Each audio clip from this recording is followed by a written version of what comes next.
कृष्णा। श्रीमद् भगवद गीता के जरिए व्यक्ति अपने जीवन की कई समस्याओं का हल खोज सकता है।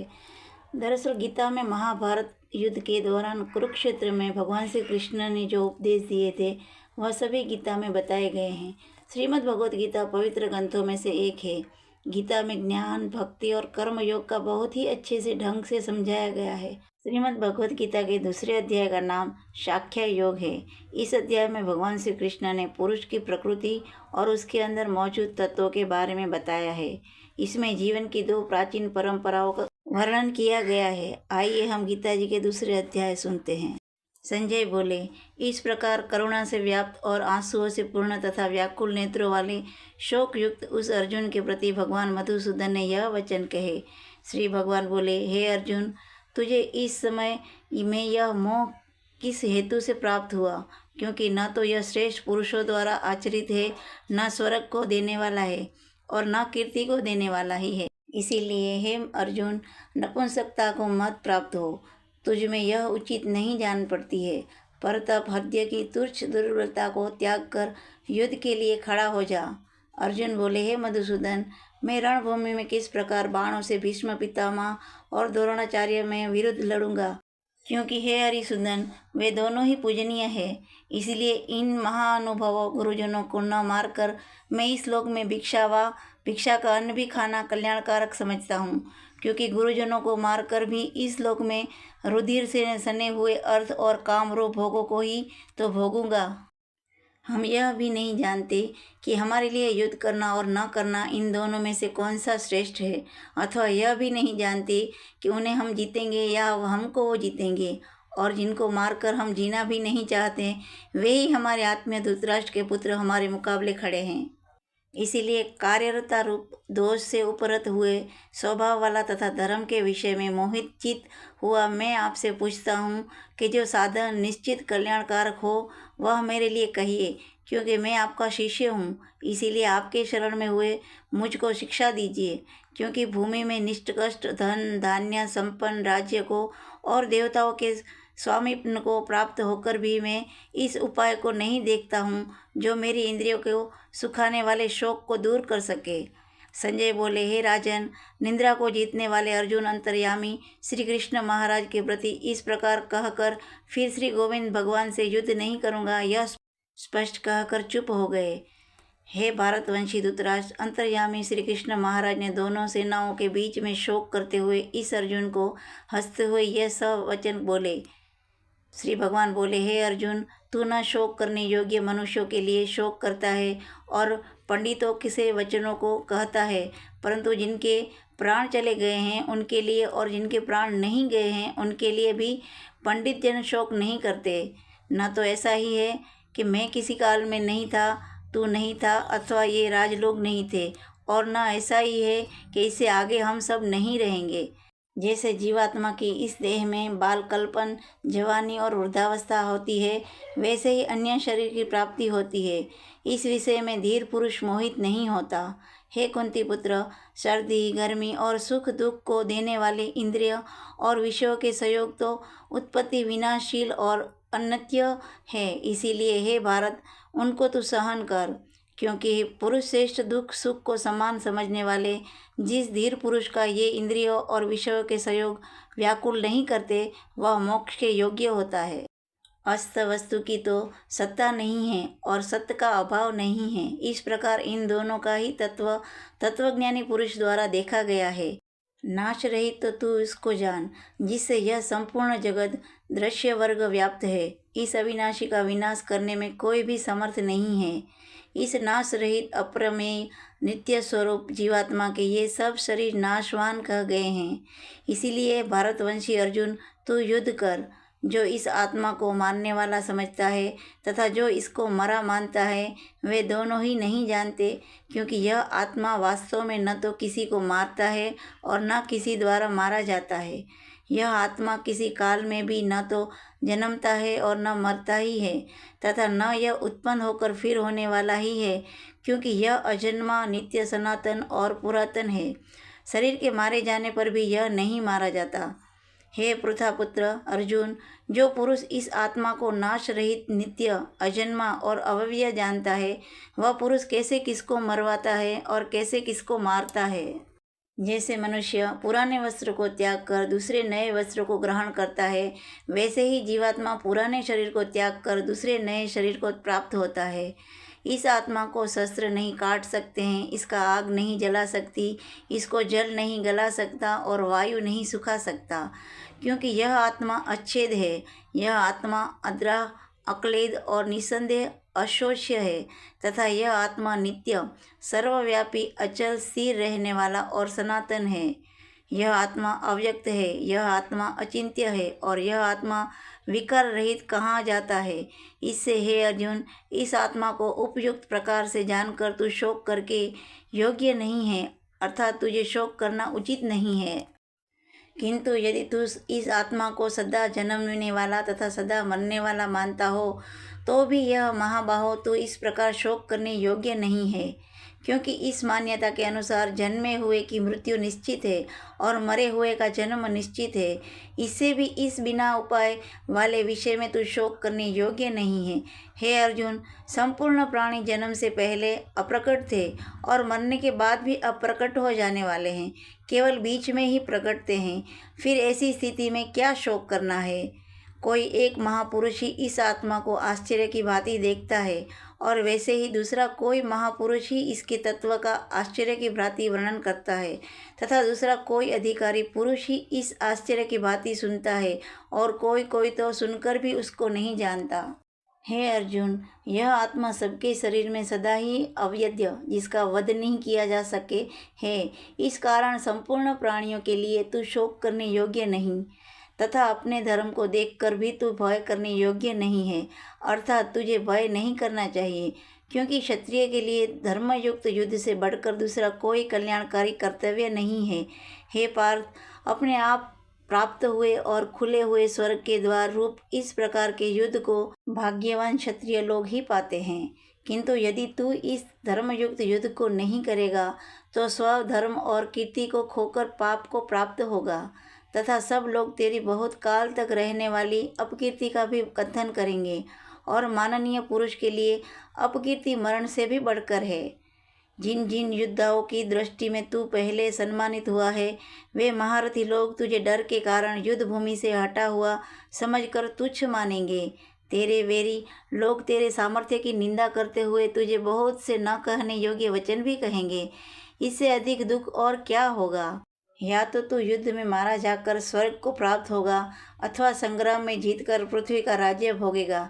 इस कारण हे अर्जुन, तू युद्ध के लिए निश्चय करके खड़ा हो जा। जय पराजय, लाभ हानि और सुख दुख को समान समझकर उसके बाद युद्ध के लिए तैयार हो जा।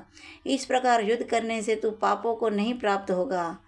हे पार्थ, यह बुद्धि तेरे लिए ज्ञान योग के विषय में कही गई और अब तू इसको कर्म योग के विषय में सुन। जिस बुद्धि से युक्त हुआ तो कर्मों के बंधन को भली भांति त्याग देगा, अर्थात सर्वथा नष्ट कर डालेगा। इस कर्म योग में आरंभ का अर्थात बीज का नाश नहीं है और उल्टा फल स्वरूप दोष भी नहीं है, बल्कि इस कर्मयोग रूप धर्म का थोड़ा सा भी साधन जन्म मृत्यु रूप महान भय से रक्षा कर लेता है। हे अर्जुन, इस कर्मयोग में निश्चयात्मिकता बुद्धि एक ही होती है, किंतु अस्थिर विचार वाले विवेकहीन सकाम मनुष्यों की बुद्धियाँ निश्चय ही बहुत भेद वाली और अनंत होती है। हे अर्जुन, जो भोगों में तन्मय हो रहे हैं, जो कर्म फल के प्रशंसक वेद वाक्यों में ही प्रीति रखते हैं, जिनकी बुद्धि में स्वर्ग ही परम प्राप्त वस्तु है और जो स्वर्ग से बढ़कर दूसरी कोई वस्तु ही नहीं है, ऐसा कहने वाले हैं, वे अविवेकी जन इस प्रकार की जिस पुष्टिप्त अर्थात दिखाओ शोभायुक्त वाणी को कहा करते हैं, जो कि जन्म रूप कर्म फल देने वाली एवं भोगों तथा ऐश्वर्य की प्राप्ति के लिए नाना प्रकार की बहुत सी क्रियाओं का वर्णन करने वाली है। इस वाणी द्वारा जिनको चित्त हर लिया गया है, जो भोग और ऐश्वर्य में अत्यंत आसक्त है, उन पुरुषों की परमात्मा में निश्चित बुद्धि नहीं होती। हे अर्जुन, वेद उपयुक्त प्रकार से तीनों गुणों के कार्य रूप समस्त भोगों एवं उसके साधनों को प्रतिपादन करने वाले हैं। इसीलिए तू उन भोगों एवं उनके साधनों में आसक्तिहीन, हर्ष शोकादि दर्दों से रहित, नित्य वस्तु परमात्मा में स्थिर, योग क्षेम को न चाहने वाला और स्वाधीन आनंद करण वाला है। सब ओर से परिपूर्ण जलाशय के प्राप्त हो जाने पर छोटे जलाशय में मनुष्य को जितना प्रयोजन रहता है, ब्रह्म को तत्व से जानने वाला ब्राह्मण का समस्त वेदों में उतना ही प्रयोजन रह जाता है। तेरा कर्म करने में ही अधिकार है, उसके फलों में कभी नहीं। इसीलिए तू कर्मों के फल हेतु मत हो तथा तेरी कर्म न करने में भी आसक्ति न हो। हे धनंजय, तू आसक्ति को त्याग कर तथा सिद्धि और असिद्धि में समान बुद्धि वाला होकर योग में स्थिर हुआ कर्तव्य कर्मों को कर। समत्व ही योग कहलाता है। इस समत्व रूप बुद्धि योग से सकाम कर्म अत्यंत ही निर्मल श्रेणी का है। इसीलिए हे धनंजय, तू समबुद्धि में ही रक्षा का उपाय ढूंढ, अर्थात बुद्धि योग का ही आश्रय ग्रहण कर, क्योंकि फल के हेतु बनने वाले अत्यंत दीन हैं। समबुद्धि युक्त पुरुष पुण्य और पाप दोनों को ही इसी लोक में त्याग देता है, अर्थात उनसे मुक्त हो जाता है। इसे तू समत्व रूप योग में लग जा। यह समत्व रूप योग ही कर्मों में कुशलता है, अर्थात कर्म बंधन से छूटने का उपाय है। क्योंकि समबुद्धि से युक्त ज्ञानीजन कर्मों से उत्पन्न होने वाला फल को त्याग कर जन्म रूप बंधन से मुक्त हो निर्विकार परम पद को प्राप्त हो जाता है। जिस काल में तेरी बुद्धि मोह रूपी दलदल को भली भांति पार कर जाएगी, उस समय तू सुने हुए और सुनने में आने वाले इस लोक और परलोक संबंधी सभी भोगों से वैराग्य को प्राप्त हो जाएगा।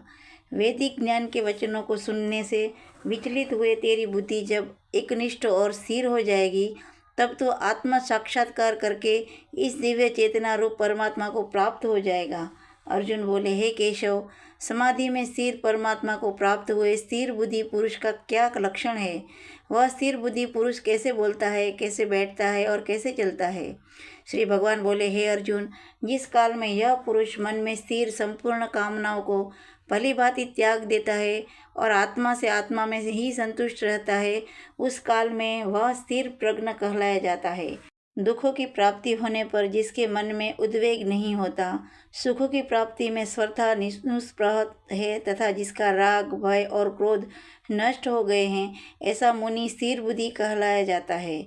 जो पुरुष सर्वत्र स्नेह सहित हुआ उस शुभ या अशुभ वस्तु को प्राप्त होकर न प्रसन्न होता है और न द्वेष करता है, उसकी बुद्धि स्थिर है। और कछुआ सब ओर से अपने अंगों को जैसे समेट लेता है, वैसे ही जब यह पुरुष इंद्रियों के विषयों से इंद्रियों को सब प्रकार से हटा लेता है, तब उसकी बुद्धि स्थिर है। इंद्रियों द्वारा विषयों को ग्रहण करने वाला पुरुष के भी केवल विषय तो निवृत्त हो जाते हैं, परंतु उनमें रहने वाली आसक्ति निवृत्त नहीं होती। इस स्थिति प्रज्ञ पुरुष की तो आसक्ति भी परमात्मा का साक्षात्कार करने निवृत्त हो जाती है। हे अर्जुन, आसक्ति का नाश न होने के कारण ये प्रथम स्वभाव वाली इंद्रियां यत्न करते हुए बुद्धिमान पुरुष के मन को भी बलात् हर लेती है। इसलिए साधक को चाहिए कि वह उन संपूर्ण इंद्रियों को वश में करके समाहित चित हुआ मेरे परायण होकर ध्यान में बैठे, क्योंकि जिस पुरुष की इंद्रियां वश में होती है उसी की बुद्धि स्थिर हो जाती है। विषयों का चिंतन करने वाला पुरुष की उन विषयों में आसक्ति हो जाती है। आसक्ति से उन विषयों की कामना उत्पन्न होती है और कामना उत्पन्न होने से क्रोध उत्पन्न होता है। क्रोध से अत्यंत मूढ़ भाव उत्पन्न हो जाता है। मूढ़ भाव से स्मृति में भ्रम हो जाता है। स्मृति में भ्रम हो जाने से बुद्धि अर्थात ज्ञान शक्ति का नाश हो जाता है और बुद्धि का नाश हो जाने से यह पुरुष अपनी स्थिर से गिर जाता है। परंतु अपने अधीन किए हुए अंतकरण वाला साधक अपने वश में ही हुए रोग देश रहित इंद्रियों द्वारा विषयों में विचरण करता हुआ अनंतकरण की प्रसन्नता को प्राप्त होता है। अंतकरण की प्रसन्नता होने पर उसके संपूर्ण दुखों का अभाव हो जाता है और इस प्रसन्न चित्त वाले कर्म योगी की बुद्धि शीघ्र ही सब ओर से हटकर एक परमात्मा में ही भली भांति स्थिर हो जाती है। न जीते हुए न मन इंद्रियों वाले पुरुष में निश्चयात्मक बुद्धि नहीं होती और उस अयुक्त मनुष्य के अंतकरण में भावना भी नहीं होती। तथा भावनाहीन मनुष्यों को शांति नहीं मिलती, और शांति रहित मनुष्यों को सुख कैसे मिल सकता है। क्योंकि जैसे जल में चलने वाली नाव को वायु हर लेती है, वैसे ही विषयों में विचरित हुई इंद्रियों में से मन जिस इंद्रिय के साथ रहता है, वह एक ही इंद्रिय इस अयुक्त पुरुष की बुद्धि को हर लेती है। इसीलिए हे महाबाहो, जिस पुरुष की इंद्रियां या इंद्रियों के विषय में सब प्रकार निग्रह की हुई है, उसी की बुद्धि स्थिर है। संपूर्ण प्राणियों के लिए जो रात्रि के समान है, उसे नित्य ज्ञान रूप परमात्मा की प्राप्ति में स्थिर प्रज्ञ योगी जागता है। और जिस नाशवान सांसारिक सुख की प्राप्ति में सब प्राणी जागते हैं, परमात्मा को जानने वाले मुनि के लिए वह रात्रि के समान है। जैसे नाना नदियों के जल सब ओर से परिपूर्ण अचल प्रतिष्ठा वाले समुद्र में उसको विचलित न करते हुए ही समा जाते हैं, वैसे ही सब भोगों जिस स्थिर प्रज्ञ पुरुष में किसी प्रकार का विकार उत्पन्न किए बिना ही समा जाते हैं, वही पुरुष परम शांति को प्राप्त होता है, न कि इंद्रिय सुख चाहने वाला। जो पुरुष संपूर्ण कामनाओं को त्याग कर ममता रहित, अहंकार रहित और सुप्रहित हुआ विचरता है, वही शांति को प्राप्त होता है, अर्थात वह शांति को प्राप्त है। हे अर्जुन, यह ब्रह्म को प्राप्त हुए पुरुष की स्थिति है। इसका प्राप्त होकर योगी कभी मोहित नहीं होता, और अंतकाल में भी इस ब्राह्मी स्थिति में स्थिर होकर ब्रह्मानंद को प्राप्त हो जाता है। ओम तत्सिद। श्री भगवद गीता सुपनिषुत्सु ब्रह्म विद्या योग शास्त्रे श्री कृष्ण अर्जुन संवाद साख्य योग नाम द्वितीय अध्याय संपूर्ण। बोलो कृष्ण कन्हैया लाल की जय। गीता जी के दूसरे अध्याय का महत्व शिव जी ने पार्वती जी को और श्री विष्णु ने लक्ष्मी जी को बताया था, वो हम आपको बताते हैं। श्री विष्णु जी ने बोले, हे लक्ष्मी, दक्षिण देश में एक पूर्ण नाम नगर था। वहाँ एक देव सुशर्मा बड़ा धनवान रहता था। वह साधु सेवा करता था। जब साधु सेवा करते हुए बहुत दिन बीते, तब एक बाल नाम ब्रह्मचारी आया, जिसकी सुशर्मा ने बहुत सेवा की और विनय किया कि हे संत जी, कृपा मुझे श्री नारायण जी के पाने का ज्ञान उपदेश करो। तब ब्रह्मचारी बोले कि मैं तुझे गीता के दूसरे अध्याय का पाठ सुनाता हूँ। देव शर्मा ने कहा कि गीता जी के दूसरे अध्याय को सुनने से कोई आगे भी मुक्त हुआ है। बाल ने कहा, मैं तुझे प्राचीन कथा सुनाता हूँ। एक आयालीन वन में बकरियाँ चराता था और मैं वहाँ भजन करता था। एक दिन रात के समय अयाली बकरी लेकर घर को चला। मार्ग में एक सिंह बैठा था। बकरी से सबसे आगे आती देखकर सिंह भाग गया। तब अयाली ये देखकर बड़ा आश्चर्यचकित हुआ और मैं भी वहाँ आ खड़ा हुआ। उस चरावे ने मुझे देखकर कहा, मैंने यह आश्चर्य देखा कि बकरी को देखकर शेर डरकर भाग गया। तुम तो त्रिकाल ज्ञानी हो, यह वृत्तांत मुझे सुनाओ। संत ने कहा, हे आयली, मैं तुझे एक पिछली वार्ता सुनाता हूँ। यह बकरी पिछले जन्म में डायन थी। जब उसका पति मर गया, तब वो बड़ी डायन हो गई। जिससे सुंदर बच्चे को देखती उसे ही खा लेती। शेर पिछले जन्म में फनंत था। वह पक्षी पकड़ने के लिए जंगल में गया। यह डायन भी वहाँ पहुँच गई। डायन ने उस फनंत को खा लिया। अब यह पिछले जन्म का फनंत इस जन्म में शेर बन गया है। इसीलिए बकरी को देखकर उसे लगा ही वह अब भी मुझे खाने को आ रही है। तब अयाली ने कहा कि मैं पिछले जन्म में क्या था? संत बोले, तू पिछले जन्म में चांडाल था। तब अयाली ने कहा कि हे ब्रह्मचारी जी, कोई ऐसा उपाय भी है जिससे हम तीनों इस अधम शरीर से छूट जाएं? तब संत ने कहा, मैं तुम तीनों को गीता जी के दूसरे अध्याय का पाठ सुनाता हूँ, जिसे ही महात्मा ने उन तीनों को गीता जी के दूसरा अध्याय सुनाया, तो उनको सुनते ही तुरंत आकाश से विमान आए और उन तीनों को विमान पर बैठा वैकुंठ को ले गए। गीता जी के दूसरे अध्याय का महात्मा संपूर्ण। बोले कृष्ण कन्हैया लाल की जय। भगवत गीता के हर अध्याय में हमें कुछ न कुछ ज्ञान प्राप्त होता है। हमें गीता जी के अध्याय जरूर सुनने चाहिए। अगर आपको हमारा यह वीडियो पसंद आया हो तो अपने दोस्तों और परिवार के साथ शेयर कीजिए, सब्सक्राइब करें और कमेंट जरूर लिखिए। जय श्री कृष्ण।